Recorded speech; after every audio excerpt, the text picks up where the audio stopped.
Welcome back, guys. Thanks for joining me for another beer review. Hope you're all good and all well. We are back with another one, and it's the third to last beer from that dodgy subscription company. We all know the one. Beer Dodgy 2. Yeah, the box that I was sent out that I didn't order but got anyway. We're down to the third beer from the Ed now from that. So at the moment, I've got one more Polish beer to do. I've got four Welsh ones. Four Welsh ones, a Polish one, three of these beers from the Dodgy Beer subscription company, and we got one left from America that I bought, which is big triple IPA. So like I say, this is one from that Dodgy Beer subscription company, Beer 52, and I've just noticed actually while getting it out of the fridge, it's actually from Omnipollo. So we're looking at an Omnipollo beer. I think they're from Sweden. I can't remember. I think they are Sweden, Norway. Certainly it's Sweden, so I do apologise. And the one we are looking at is that. So it's a very uninspiring kind of can. It's sort of like a map. But what it actually is Carlos Worldwide New Zealand Pilsner. 330ml can coming in at 4.8%. It's nicely chilled, but I wouldn't be surprised if it could do with being a couple of degrees colder.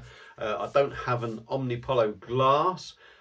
It says on the back, brewed and canned by Omnipollo in EU. Ingredients: water, malted barley, malted wheat, hops, yeast. Allergens include gluten, shown in bold, yada yada yada. So no sign of any hops on it or telling you anything. So there we go, another quick flash of the artwork. I think that's quite shit, really, to be honest. Going in my Pilsner glass. So there we go, let's get it cracked open, stop talking, and see what we get. I nearly burst into a bully then. In one. It's a bullseye. When you've got nothing to say, just make silly noises. That's the way to do it. Right. I'm going to leave a little bit in the can. It may haze up a little bit more, but we got a very pale, it's looking more golden on the camera, but holding it up is a very pale sort of lemon looking beer, slightly hazy, lots of bubs going up as you can see, and a nice finger ahead, nice and compact there. A bit left in the can. Let's dive in, give it a sniffers. I'm expecting this to have a bit of an IPA feel. I can't help but feel there's going to be New Zealand hops in this, and I think it's going to feel like an IPA.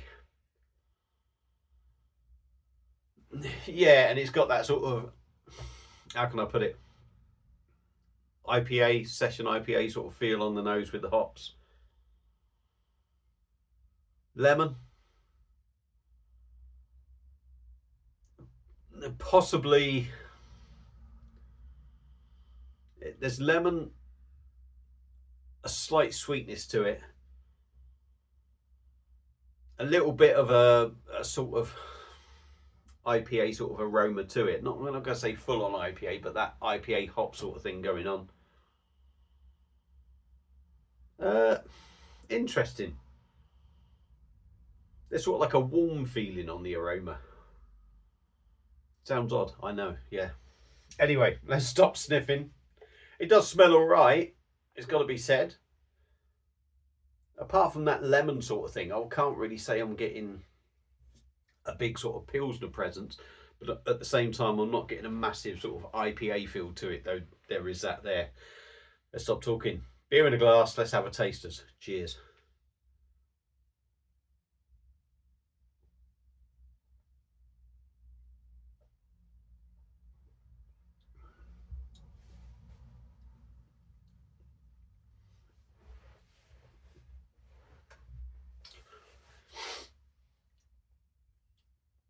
I'm in two minds with this.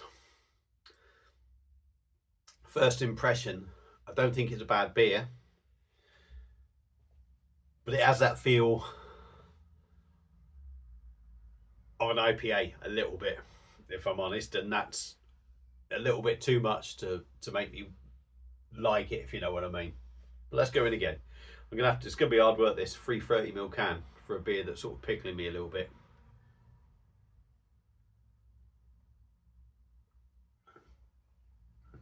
4.8. Body is sort of 4.8-ish. There's not that bready feel to it, I don't think, in my opinion. Carbonation is there. Not too much, not too sprightly. Doesn't ruin the mouthfeel.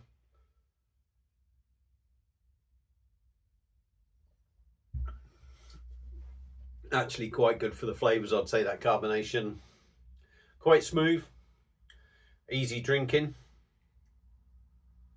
You get a lemon sort of citrus note that you would with a Pilsner, but it feels a little bit more sort of from an IPA sort of hop, I would say. That sort of feel to it. It does go down well. It's clean and crisp and it is refreshing. That I can't knock it for.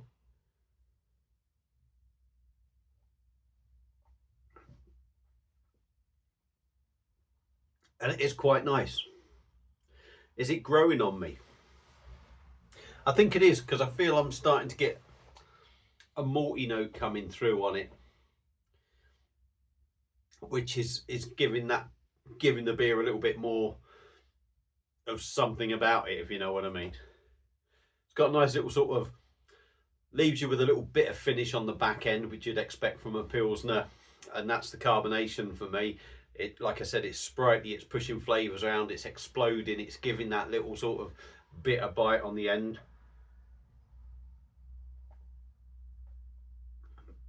Would it be nicer colder? I think it would. I am coming round to it, actually. The more I drink of it, the more I'm coming round. That said, it's nice enough. If I was at someone's house and they had it, I'd say I'd happily drink that. Would I go out and buy this again personally?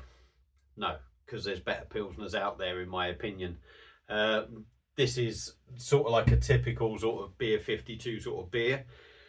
Not shit by any means, but it's one of them where you just think, pardon me, where you think, well, why would I